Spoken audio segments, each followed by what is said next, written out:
We're here today at the Royal College of Physicians and Surgeons of Glasgow to speak to a member of staff about what it is they do every day and what they'll be doing when they attend our Curiosity Live event at Glasgow Science Centre. Hi, my name is Kirsty Early. I am the Digital Heritage Officer here and help to increase access to our collections by using digital technology.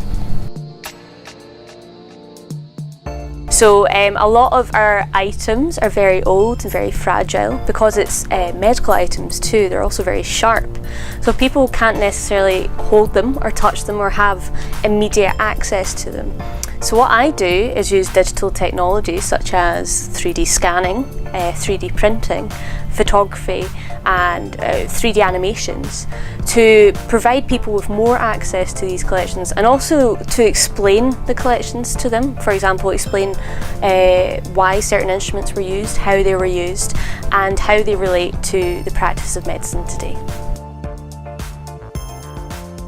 It's one of those things when you look at medical history, it's kind of gory and exciting and a bit, you know, it's not something that you would think about every day.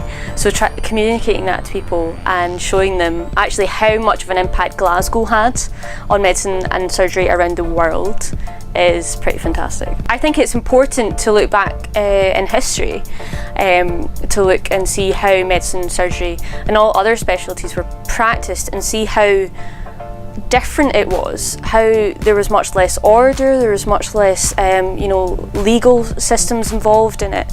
And it wasn't that long ago, only about 150 years ago, when things like medicines or antisepsis or cleanliness in hospitals or in surgical theatres, that didn't exist. They've only come to pass in the last 150 to 200 years.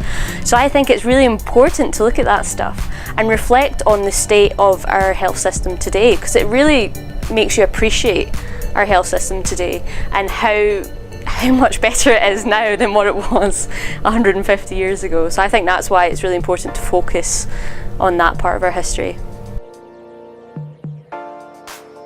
What you'll be able to see is different items from our collection. For example, you'll be able to see a replica cast of David Livingstone's humerus. Now, David Livingstone was a medical missionary in Africa during the 1800s, and he actually got attacked by a lion while he was there. And because he was the only medical person there, he had to fix his arm that had been broken. So normally if you had a broken arm, you would go to someone else to fix it, but he had to fix it himself, and he fixed it the wrong way around. So his broken arm was actually used to identify his body when he died.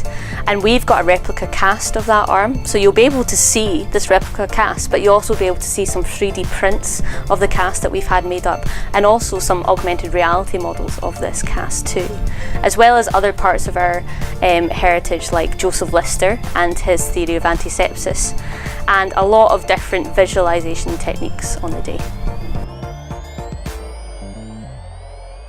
I feel like my whole job is quite a curious thing, to be honest. It's quite unique in using kind of heritage items and heritage collections, and also using digital design and visualization design together to communicate heritage.